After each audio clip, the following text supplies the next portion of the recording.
welcome to the Stairwell Challenge December edition. Hope you've been blessed since February down to November and hope you're expecting something great this December. So, in this month's Stairwell Challenge, we're going to be talking about our theme, building spiritual structures.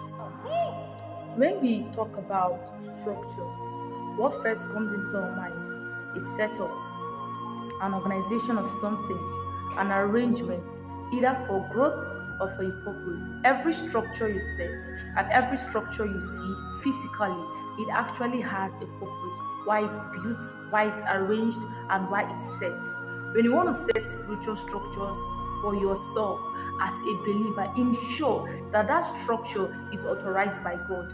Ensure that is a structure that is unique to you, not a structure based on someone else's conviction.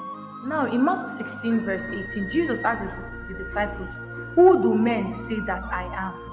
Who do men say that I am? And lots of them were saying Moses and Elijah. But Peter said, "You are the Son of the living God." And what did Jesus say there? He said, "Flesh and blood has not revealed this to you." And so for this reason, Peter, on this rock, on the rock of truth and on the rock of the Spirit, I will build my church.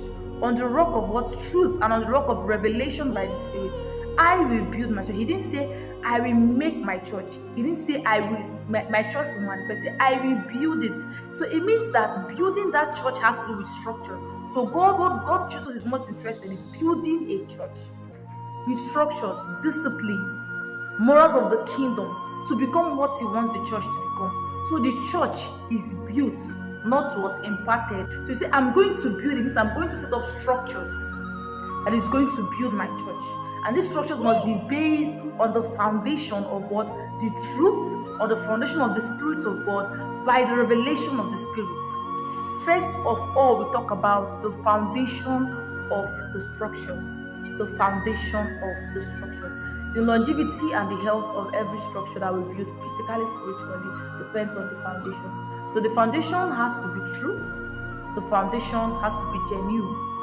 So talking about spiritual foundation, it means it has to do with two things: your hunger and your motive. And your motive has to be right in order for every structure you set to yield results for you.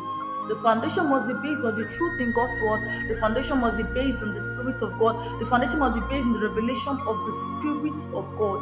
The foundation must be coming from the lenses of genuine love for God and hunger for God. Men ought to pray and not faint. You are as powerful as the depth of your spiritual life. You are as powerful as the strength of your prayer life. As a Christian, a praying Christian is a winning Christian. You shouldn't make prayer just a one-time experience. Your prayer altar should always burn. Your prayer altar should always be alive. Because that is your strength, that is your power, that is your authority. Because the prayer bets power. So prayer shouldn't just be based on the good news you've received or based on the bad news you've received. "Oh Father, I command." Prayer shouldn't be based on condition. It shouldn't be transactional. It shouldn't be something. It shouldn't be a system where you go to ask God things steady.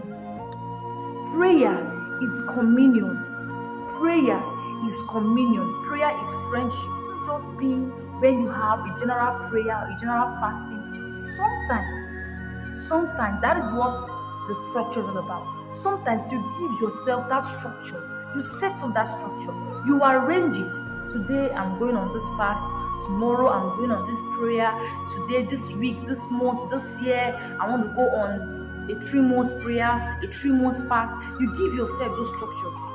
That is to tell God how intentional you are about growing your spiritual life.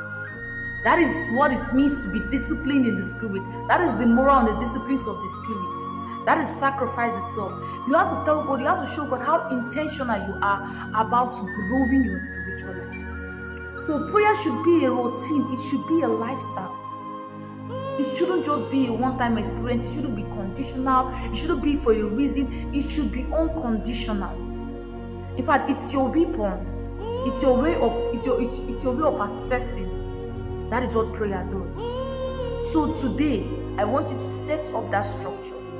Aside your family, in your family, set it up. In your community, set it up. In your school, set it up. Let it be a routine, a lifestyle, a culture. Not when you are asked to do it, but on your own. Give yourself to that discipline. Give yourself to that discipline, to that sacrifice. Give yourself to it. Make prayer today a lifestyle and a culture, not just based on a condition or based on an experience, but let it be something that strengthens your intimacy and your fellowship with